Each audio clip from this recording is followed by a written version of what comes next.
Teraz nagrywa.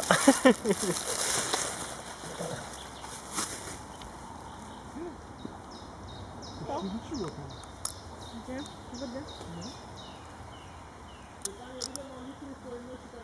5 litrów. Zależy ile nabierzesz.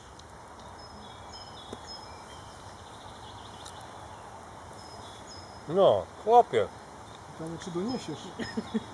Po ognisku. Połóż ją na ogień, taka bomba będzie. No. No rozleje się na mnie. Sorry. Powoli. Powoli. Na ogniu było najlepiej. Może Przetopiło.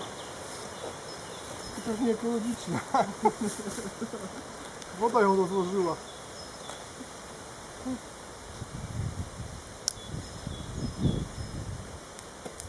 No ale efekt jest najlepszy. Zdecydowanie. Nawet na tym niecofionym to efekt jest najlepszy. No. Tyle. Jeszcze kilka razy. Ale najwięcej ciepła zabrało. Mhm. Ale śniegową może by to zgasił taką tętnię węgla. Te śniegowe to są duże chyba, nie? 10-kilowe pewnie.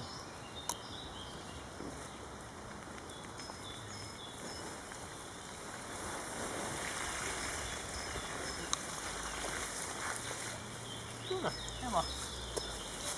Sławek, po co 40 zł wydawać?